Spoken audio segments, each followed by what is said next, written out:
नमस्कार। जनसत्ता के इस डिजिटल प्लेटफॉर्म पर मैं रिया कसाना आप सभी का बहुत बहुत स्वागत करती हूँ। हाल के दिनों में महिला क्रिकेट में काफी कुछ हुआ है, चाहे हम आईसीसी के फैसलों को लेकर के बात करें या खुद भारतीय क्रिकेट की, जहां पर महिला प्रीमियर लीग की शुरुआत हुई। लेकिन आज हम बात पहले करेंगे बांग्लादेश दौरे की, और इन सभी मुद्दों पर विस्तार से बात करने के लिए मेरे साथ बेहद ही खास मेहमान है। तो सबसे पहले मैं भारतीय टीम की पूर्व कप्तान और दिग्गज बल्लेबाज अंजुम चोपड़ा जी का इस प्लेटफॉर्म पर बहुत बहुत स्वागत करती हूँ। बहुत बहुत शुक्रिया रिया। मैम, हम सबसे पहले टीम इंडिया महिला क्रिकेट टीम की बात करेंगे, जो कि फिलहाल बांग्लादेश के दौरे पर है।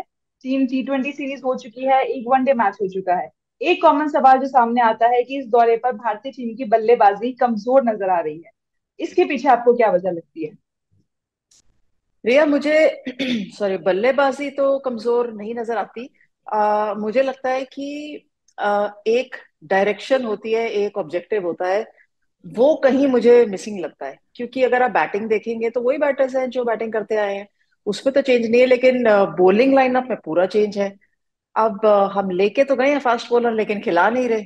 जब खिला नहीं रहे तो स्पिनर्स पे उम्मीद रखी हुई है। अब स्पिनर्स में घूम फिर के दीप्ति शर्मा दिख रही हैं, और जो दो डेब्यूटेंट्स भी हैं, मीनू मनी, अनुषा बरेडी, उनपे थोड़ा ठीक है, आपको अपॉर्चुनिटी देनी है, लेकिन at whose cost. Anjali Sarvani बाहर बैठी है, मेघना सिंह बाहर बैठी हैं। मतलब मुझे एक ऑब्जेक्टिव, एक डायरेक्शन की कमी दिख रही है। और जिस तरीके से भारतीय टीम हारी है, मैं समझती हूँ हार जीत तो लगती रहती है। आई थिंक बांग्लादेश ने बहुत अच्छी क्रिकेट खेली घर के अंदर, और वो सरप्राइजिंग नहीं है। खासतौर पर जो उनकी कप्तान है निगर सुल्ताना ज्योति, बहुत अच्छी कप्तानी भी करी है उन्होंने। लेकिन भारतीय टीम की अगर तरफ नजर डालते हैं, जैसे आपने कहा कि बैटिंग कमजोर लगती है, मतलब आप कैसी भी कंडीशन हो, लेकिन आपसे 150 रन चेज नहीं हो रहे 50 ओवर में या 44 ओवर में, और आपसे T20 के अंदर रन नहीं बन रहे। मैं समझती हूँ टर्निंग विकेट है, लेकिन मतलब हमारे पास तो सो कॉल्ड जो हमारे बैटर्स हैं वो ज्यादा अनुभवी है ना, तो फिर एडजस्टमेंट कब करेंगे और कौन करेगा? तो क्या स्पिनर्स के खिलाफ खास तौर पर भारतीय बल्लेबाजों को इस दौरे पर परेशानी होती हुई नजर आ रही है? आई थिंक मतलब ऐसा ऐसे कि इस समय तो फाइट लग रही है मुझे जीतने की भी। अगला मैच जब रहेगा तो आई मीन ऐसा नहीं है कि भारतीय टीम नहीं जीत सकती, लेकिन मेरे को कंसर्निंग क्या है, हार और जीत के अलावा कि किस तरीके से जीत रही है और किस तरीके से हार रही है।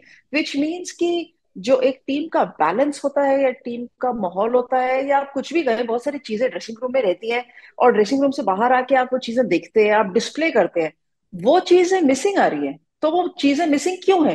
क्योंकि ऐसा नहीं है कि भारतीय टीम हारती हुई आ रही है। ये पहला टूर्नामेंट है WPL के बाद जो इंडियन टीम खेल रही है। दैट मीन्स पिछले 3 महीने से कंपेटिटिव क्रिकेट नहीं खेली, लेकिन कैंप्स लगातार किए हैं, ट्रेनिंग पूरी करी है, और बैंगलोर से NCA से निकल कर आ रहे हैं। कुछ चोटिल है तो वो NCA में है। तो एक जो चीजें मिसिंग लिंक है ना, वो ज्यादा मुझे कंसर्निंग दिख रही हैं। और मेरा मेरा जो कंसर्न है, जो मुझे फियर है, वो उन चीजों का है, रादर देन सिर्फ हारना और जीतना। अ, एक और बल्लेबाज के बारे में हम लोग खासतौर पे बात करना चाहती थी आपसे, स्मृति मांधना के बारे में, क्योंकि इस टूर पर स्मृति मांधना के बल्ले से रन नहीं आ रहे हैं।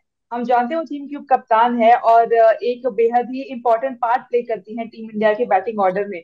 तो उनका ना चलना टीम इंडिया को हमेशा ही जो है भारी पड़ता है। तो उनकी बल्लेबाजी को लेकर के क्या कहेंगे? उनको खुद भी इस समय कंसर्न होगा अपने फॉर्म को लेके कि वो प्रदर्शन क्यों नहीं कर पा रही, रन्स क्यों नहीं कर पा रही, और थोड़ा सा समय हुआ है। मतलब अब आप ये देखिए कि ऐसा नहीं है कि भारतीय महिला टीम जो है, या ये प्लेयर्स हैं, ये क्रिकेट नहीं खेलते हैं। ये हम 15 साल 20 साल पीछे वाली सिचुएशन में नहीं है। अब हम ऐसी सिचुएशन में है जहां लगातार क्रिकेट हो रही है, और नहीं हो रही है तो ट्रेनिंग कैंप्स हो रहे हैं। आपके पास समय है अपने आप पे वर्क करने का, अपनी फिटनेस पे वर्क करने का, आपके पास समय है मैचेस खेलने का। और अगर इंटरनेशनल नहीं खेल रहे होते तो फ्रेंचाइज लीग खेल रहे होते हैं, या कहीं ना कहीं खेल रहे होते। सो अगर आप श्रुति से बात करेंगे तो वो खुद भी कंसर्न होंगी, क्योंकि WPL उनका अच्छा नहीं रहा। WPL में जब वो आई थी, उसके पहले south Africa T20 world cup जो था, वहां एक मैच में रन्स किए, लेकिन वहां पर भी प्रदर्शन अच्छा नहीं रहा। वर्ल्ड कप में जाने से पहले जो साउथ अफ्रीका के विरुद्ध श्रृंखला खेली थी, वहां पर भी उनका फॉर्म बहुत बढ़िया नहीं था। सो कोई ऐसी चीज है जो is leading from one thing to the other. And इतनी सारी फैसिलिटीज तो उपलब्ध हैं अब खिलाड़ियों के पास कि आप देखिए, इन फॉर्म आना और आउट ऑफ फॉर्म हो जाना, बड़ी कॉमन बात है, ऐसा नहीं है कि सब इन्फॉर्म रहते हैं। लेकिन आप उस आउट ऑफ फॉर्म को कितना जल्दी खत्म करके वापस आते हैं, कंट्रीब्यूट करना, अपना जो एक आपने स्टैंडर्ड सेट किया है वहां पर जल्दी आना, वो आपके खुद के हाथ में है। क्योंकि अगर आप वापस वही वही गलतियां कर रहे हैं तो दैट मीन्स या तो आपको कोई बता नहीं रहा है, या आप करेक्ट कर नहीं पा रहे हैं, या फिर आप कोई एक चीज है जो आप किसी भी कारणवश में आपसे चूक हो रही है। So that is more concerning for me. Smriti, मानना के प्रदर्शन के साथ साथ टीम इंडिया का जो पूरा प्रदर्शन है, जैसे अभी हमने बात की कि बांग्लादेश दौरे पर उम्मीदों के मुताबिक नहीं रहा है, क्या इसके पीछे की एक वजह टीम के पास एक प्रॉपर हेड कोच का ना होना भी है? क्योंकि टीम काफी समय से इस खोज में है। बीसीसीआई ने कहा है कि जल्दी ही ऐलान कर दिया जाएगा टीम के नए हेड कोच का, लेकिन ये जो टेन्योर रहा है जहां पर टीम इंडिया के पास एक प्रॉपर हेड कोच नहीं था, उसका भी क्या फर्क पड़ता है खिलाड़ियों की मानसिकता पर, टीम पर और उनके प्रदर्शन पर? पड़ता है, थोड़ा बहुत तो पड़ता है, बिकॉज हर 6 महीने में आप एक नया चेहरा देख रहे हैं ड्रेसिंग रूम में, और हर नया चेहरा अलग से कम ऑन बोल रहा है और डायरेक्शन दे रहा है। जरूर पड़ता है, डेफिनेटली पड़ता है। पर वो चीजें कंट्रोलेबल नहीं है। सॉरी, जैसे मैंने कहा ना, कंट्रोल द कंट्रोलेबल्स में ये चीजें खिलाड़ियों के हाथ में नहीं है कि हमारे पास एक एक सॉलिड कोच नहीं है जो एक लंबे समय तक टीम के साथ रहे। क्योंकि जब कोई कोच था तब भी तो प्रदर्शन अप एंड डाउन ही था ना। तब तो ये सिचुएशन जो आज है वो नहीं थी। सो वो अप एंड डाउन सिचुएशन, पहले कोच था फिर नहीं था, फिर कोचेस के साथ वो आप उठा के देख लीजिए, कोचेस की सिचुएशन अलग रखी है और खिलाड़ियों के प्रदर्शन की सिचुएशन अलग रखी है। मुझे यहाँ कंसर्न है कि इंडिविजुअल खिलाड़ी, उनकी क्या प्रिपरेशन रही है टूर्नामेंट में आने से पहले या थ्रू द सीजन।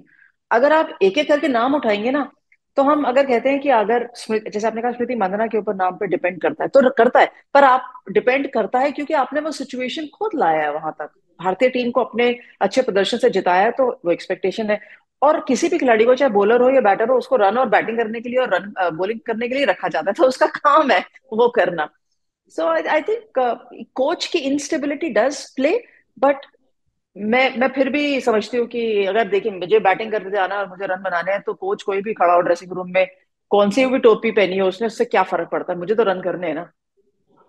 अब टीम इंडिया का जो अगला लक्ष्य है, जो कि बांग्लादेश दौरे के बाद होगा, वो होगा एशियन गेम्स। हमने पिछले साल हम्म। कॉमनवेल्थ गेम्स देखा था जहां पर टीम इंडिया ने सिल्वर मेडल जीता था। एशियन गेम्स के लिए बीसीसीआई टीम का ऐलान कर चुकी है। आपकी उस टीम को लेकर के क्या राय है? कि एक अच्छा कॉम्बिनेशन आपको नजर आता है? कि आपको लगता है कि जो टीम चुनी गई है वो गोल्ड मेडल की दावेदार है, और इस बार, पिछली बार जो सिल्वर की कमी रह गई थी, गोल्ड की कमी, वो इस बार एशियन गेम्स से पूरी हो पाएगी? अगेन रिया, मुझे लगता है कि टीम में जो 6 चेंजेस हैं वो कंसर्निंग है।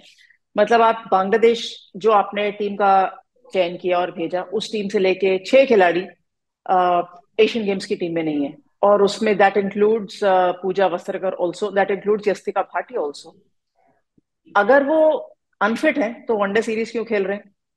और अगर वो अनफिट है तो आपको ये पता है कि वो 2 महीने बाद अनफिट हो जाएंगे, या फिट नहीं है तो 2 महीने बाद अनफिट है, मतलब व्हाट इज द रीजन? फिर मेघना सिंह नहीं है, एस मेघना नहीं है, लेकिन आपने उन सबको भेजा था बांग्लादेश T20 श्रृंखला खेलने के लिए, बिना खिलाए आपने उनको वापस भेज दिया और अब वो टीम से ड्रॉप हो गए। और ये नई fascination with youngsters coming in, whether it is Meenu money और बरेडी, वो मुझे नहीं समझ में आ रही। क्योंकि बांग्लादेश के अंदर ही T2024 के अंदर T20 विश्व कप है, और 2025 में भारत के अंदर 50 ओवर का विश्व कप है। तो हम जो चयन कर रहे हैं वो क्या सोच के कर रहे हैं कि क्या हमारा जो जो हमारी टीम है वो वो स्टेबल है, क्या हमारा बैटिंग परफेक्ट है? अब यस्तिका भाटिया नंबर 3 खेल रही थी वनडे मैचेस के अंदर, लेकिन यूजली वहां पर जेमिमा रोड्रिग्स खेलती हैं। सो मुझे मुझे वो इम्बैलेंस या इन डिसीजन नजर आ रहा है इस समय, जिस तरीके से टीम का चयन किया है T20 I mean Asian games के लिए। आपने एशियन गेम्स के लिए टीम जरूर भेजी है, अच्छी टीम है, लेकिन किस फोकस से भेजी है वो मुझे समझ नहीं आ रहा। और ज्यादा हमने गोल्ड मेडल की बात करी कि अगर यहाँ पर भी भारतीय टीम गोल्ड मेडल जीत के नहीं आती, जहां आपके सामने श्रीलंका, बांग्लादेश, पाकिस्तान हो गया, और मैं बिल्कुल भी इन टीमों को हल्का नहीं ले रही, ऐसा कोई, बांग्लादेश ने बता दिया कि वो इंडिया को हरा सकती है, पाकिस्तान इंडिया को पहले हरा चुकी है, अभी तो थाईलैंड भी आ जाएगी इसके अंदर। तो ऐसा नहीं है कि भारतीय टीम अश्योर्ड है, लेकिन अगर यहाँ पर भी जीत कर नहीं आती है तो हमें चिंतित होना चाहिए। मेरा अगला सवाल यही था, जिसका जवाब आपने भी दे दिया कि सिलेक्शन में काफी ज्यादा इनकंसिस्टेंसी दिखाई दे रही है कि प्लेयर्स कभी बाहर जा रहे हैं, कभी अंदर आ रहे हैं, और उसका एक मोटिव एक तरीके से समझ में नहीं, प्लेयर्स के अंदर भी शायद इस वजह से कंफ्यूजन होगा, क्योंकि उनको ये समझ नहीं आ रहा है कि जैसे आपने बताया कि प्लेयर को पहले ड्रॉप कर दिया गया, उनको आप लेकर भी गए तो खिलाया नहीं और फिर टीम से ड्रॉप कर दिया। तो ये जो इनकंसिस्टेंसी है, क्या सिलेक्शन कमेटी इसके लिए जवाबदेह नहीं है कि वो प्लेयर से बात करे, उनको इसके पीछे की वजह बताए और एक प्लान बताए कि किस सोच की वजह से इस तरीके के फैसले किए जा रहे हैं? मैं तो समझती हूँ कि अगर प्लान है तो वो सबको पता ही होना चाहिए। और किसी खिलाड़ी को हम हमेशा कहते हैं बताना चाहिए, बताते नहीं है। और अगर बताते भी हैं तो मुझे लगता है कि वो क्लैरिटी शायद नहीं है। सो ओवरऑल क्लैरिटी भी तो आनी चाहिए ना। So it's it's a concern. अगर जैसे मैंने आपको शुरू में कहा कि ऑब्जेक्टिव क्या है, हमारी मोटिव क्या है, ठीक है हम टीम जिताना चाहते हैं, हम टीम विश्व कप जीतना चाहते हैं, लेकिन कैसे? कौन सा खिलाड़ी? क्या हमारा बैटिंग ऑर्डर सॉर्टेड है? क्या हमारा मिडिल ऑर्डर सॉर्टेड है? क्या हमारा लोअर मिडिल ऑर्डर ऑर्गेनाइज्ड है? क्या वो मैच जिता सकता है लास्ट के एंड के ओवर्स के अंदर? हम जो हमेशा एक्सेलरेशन की बात करते हैं, क्या वो जिता सकता है?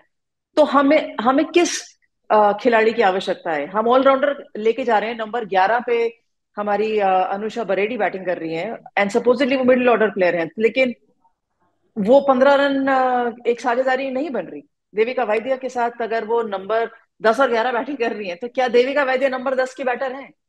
तो नहीं है, तो फिर उनका क्या रोल है? सो इनकंसिस्टेंसी और लैक ऑफ क्लैरिटी मुझे यहाँ ज्यादा नजर आती है। एंड ये सारे सवाल साथ साथ चलते रहेंगे, खत्म नहीं हुए, ये साथ साथ चल रहे हैं। मुझे कंसर्न ये है कि ये खत्म कब होंगे। और कहीं ऐसा ना हो कि सवालों के जवाब मिलने से पहले टीम इंडिया के हाथ से खिताब जो आने वाले टूर्नामेंट्स में है, वो उनके हाथ से निकल जाए। क्या आपने जो भी बात कही कि यंगस्टर्स के साथ एक तरीके का नया फैसिनेशन दिखाई दे रहा है सिलेक्टर्स का, इसकी वजह महिला प्रीमियर लीग भी है क्या? क्योंकि हाल ही में महिला प्रीमियर लीग हुई है, पहला सीजन हुआ, इसको एक बहुत बड़ा पॉजिटिव के तौर पे देखा जा रहा था महिला क्रिकेट में। आप महिला प्रीमियर लीग को लेकर के क्या सोचती हैं, और क्या ये जो नए चेहरे जिनको लगातार टीम में मौका दिया जा रहा है, ये WPL की वजह से उसका एक रोल हो सकता है? देखिए, WPL एक बहुत अच्छा टूर्नामेंट रहा है, सक्सेसफुल रहा है, और हमेशा चाहते थे कि ऐसा टूर्नामेंट भारत के अंदर हो। ये यकीनन मदद करेगा आने वाले या प्रेजेंट प्लेयर्स को भी। वो तो समय धीरे धीरे लगता है हर खिलाड़ी को यूज टू होने में, ऐसे फॉलोइंग जब क्राउड होता है ग्राउंड के अंदर, या आप इंटरनेशनल प्लेयर्स का खेलते हैं, एक जगह नैटली सेवर ब्रंट खेल रही है, एक जगह साइका आयशा खेल रही है, लेकिन टीम जीत रही है। सो वो यूज टू होने में थोड़ा समय लगता है, और हम चाहते भी हैं कि ऐसा हो। लेकिन यंगस्टर्स के साथ फैसिनेशन की बात नहीं है। देखिए, अगर युवा खिलाड़ी अच्छा है तो वो फिर अच्छा ही होना चाहिए, हर जगह से अच्छा होना चाहिए। हम उनको फिट करने की कोशिश क्यों कर रहे हैं? अगर खिलाड़ी अच्छा है तो वो सीधा ही अंदर आना चाहिए टीम में, जैसे शिफाली वर्मा आई थी, जैसे यस्तिका भाटिया आई थी, जैसे हरमनप्रीत कौर 2009 में आई थी। तो उनको हम फिट नहीं करते, वो टीम का हिस्सा बनते हैं। जब स्मृति मानधना अंदर आई थी तो वो टीम का हिस्सा बन के आई थी, आज टीम का नेतृत्व कर रही है, हरमनप्रीत कौर नेतृत्व कर रही है। लेकिन हम जो बाकी युवा खिलाड़ी ना, हम उनको सोच रहे हैं कि वो कहाँ फिट होंगे। सो दैट मीन्स वो इस स्तर पर अभी रेडी नहीं है खेलने के लिए, और वो टीम के लिए कंट्रीब्यूट भी नहीं कर रहे। हमने हमने जैसे फर्स्ट वनडे इंटरनेशनल में बांग्लादेश के विरुद्ध अनुषा को खिलाया, लेकिन उनसे 1 ओवर डलवाया, नंबर 11 उन्होंने बैटिंग करी, तो फिर ये कहाँ यूटिलिटी है उनकी? और और क्यों? सो एज आई से, टीम अच्छी है, लेकिन हम किससे क्या रोल अदा कराना चाहते हैं, क्या उस प्लेयर को ये पता है कि उनका क्या रोल है? तो वो क्लैरिटी मुझे नजर नहीं आई श्रृंखला के अंदर। और ये सेम चीजें मुझे पहले भी नजर आई थी जो कंसर्निंग थी। So that means either we have not done our homework, और we are still underprepared, या कोई और कारण है। ये तो महिला प्रीमियर लीग की बात रही भारत क्रिकेट के नजरिए से कि हमारे लिए, भारतीय क्रिकेट के लिए कितना पॉजिटिव स्टेप था, लेकिन एक और पॉजिटिव स्टेप लिया है इस बार आईसीसी ने। हाल ही में एक बड़ा फैसला किया गया, जिसमें बताया गया है कि अब से जितने भी महिला और पुरुषों के टूर्नामेंट्स होंगे, उनकी प्राइज मनी जो है वो सेम होगी। आपसे पहले भी बात हुई इस बारे में कि जब न्यूजीलैंड क्रिकेट बोर्ड ने कॉन्ट्रैक्ट फीस जो थी वो बराबर की थी, उसके बाद बीसीसीआई ने भी इस और जो था वो कदम बढ़ाया। तो खेल के साथ साथ जो एडमिनिस्ट्रेशन लेवल पे जो ये और मैनेजमेंट लेवल पे जो फैसले हो रहे हैं, ये कितना ज्यादा इम्पैक्ट करते हैं महिला क्रिकेट को? देखिए, बहुत अच्छा करता है। अब अगर आईसीसी ने ये एक स्टैंड लिया है कि इक्वल पेमेंट होगी for prize money, which is massive thing. अगर मेंस क्रिकेट के प्राइज मनी की तरफ देखेंगे और वुमेन्स क्रिकेट के प्राइज मनी में देखेंगे तो बहुत फर्क है। लेकिन अगर अब सेम कर दी गई है, जब कुछ साल पहले टेनिस के अंदर ऐसा एक स्टैंड लिया गया था, तो हम हम बहुत इम्प्रेस थे कि वाओ, ये तो बहुत बड़ा स्टैंड है। एंड वुमेन्स क्रिकेट के लिए भी बहुत बड़ा सारा, विच मीन्स कि जो हमारी ग्लोबल बॉडी है वो ये सोच रही है कि क्योंकि हम ग्लोबल बॉडी है, हम चाहते हैं कि सारी दुनिया उसको इक्वालिटी की नजर से देखे और वैसे ही प्रमोट करे, तो उन्होंने ये स्टांस लिया है। बीसीसीआई ने पिछले वर्ष ये अनाउंस किया था कि प्राइज मनी, मैच की फीस सेम रहेगी। सो उन्होंने दूसरा स्टांस लिया था। तो cricket boards will follow. New Zealand अच्छा कर रहा है, ऑस्ट्रेलिया, इंग्लैंड की अगर आप विमेन्स एशेज की श्रृंखला देख रहे हैं तो देख रहे हैं कि स्टेडियम फुल मैचेस चल रहे हैं और उसी तरीके कंपटीशन भी चल रहा है। सो ये स्टांस अच्छा है। वहीं एक जगह जहां इतना अच्छा इंप्रूवमेंट दिख रहा है, जो हमेशा हम कहते थे कि एडमिनिस्ट्रेशन थोड़ा और सपोर्ट करना चाहिए, तो वो अब कर रहा है। लेकिन खिलाड़ियों को अपना स्तर भी धीरे धीरे ऊपर करते रहना पड़ेगा। इंडिविजुअली, कलेक्टिवली अगर वहां से स्तर नीचे आता है तो फिर वो कंसर्न है। क्योंकि एक चीज भारी और एक चीज हल्की नहीं हो सकती, वो फिर ड्रैग करेगी दूसरी चीज को। अगर इम्प्रूव करना है तो सबको एक समान इम्प्रूव करने की आवश्यकता रहेगी। चलिए, इस इम्प्रूवमेंट की हम उम्मीद कर रहे हैं टीम इंडिया में भी, जो फिलहाल बांग्लादेश के दौरे पे है और उसके बाद फिर एशियन गेम्स पर जाएगी। आज हमारे इन सभी सवालों का बड़े विस्तार से जवाब देने के लिए अंजुम जी, आपका बहुत बहुत शुक्रिया। हम उम्मीद करेंगे कि आप फिर से हमारे साथ शुक्रिया। प्लेटफॉर्म पे जुड़ेंगी और हमारे फैंस को इसी तरीके से उनके सवालों के जवाब देंगी।